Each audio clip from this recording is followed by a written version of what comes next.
Friends, welcome to smart computers. ఎక్సెల్లో ఒక గంట పట్టే పని 5 సెకండ్స్లో చేసే షార్ట్కట్కి ఉందని మీకు తెలుసా? అదే Ctrl+E అంటే ఫ్లాష్ ఫిల్. ఇది ఎలా పనిచేస్తుందో మనం ప్రాక్టికల్స్లోకి వెళ్ళి ఇప్పుడు చూద్దాం. ఇక్కడ నేను ఒక టేబుల్ తీసుకుంటాను. ఈ టేబుల్లో మనకి ఇక్కడ ఏంటి, ఫస్ట్ నేమ్ లాస్ట్ నేమ్ అనేవి సెపరేట్గా ఉన్నాయి. ఫస్ట్ నేమ్ ఏముంది, రవి. Last name Kumar.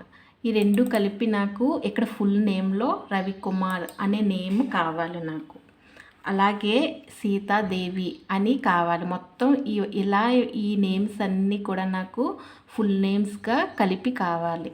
ఇలా ఒకటి నేను టైప్ చేస్తూ ఉంటే చాలా టైం పట్టేస్తుంది ఇప్పుడు. కాబట్టి ఇప్పుడు నేను రవికుమార్ అనేది మాత్రమే కలిపి రాస్తున్నాను అన్నమాట. రవికుమార్ అనేది ఒక్కటే నేను టైప్ చేశాను. ఇప్పుడు తర్వాత సీతాదేవి అనేది నేను టైప్ చేయట్లేదు.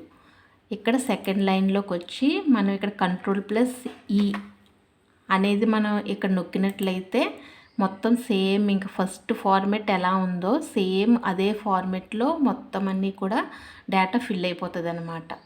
ఇది ఓన్లీ దీనికే కాకుండా ఇది నేమ్స్ని విడగొట్టడానికి యూజ్ అవుతుంది. అలానే ఏదైనా ఒక ఫార్మెట్ ఇస్తే సేమ్ అదే ఫార్మెట్లో రావడానికి కూడా యూజ్ అవుతుంది. అది ఎలాగో చూద్దాం ఒకసారి.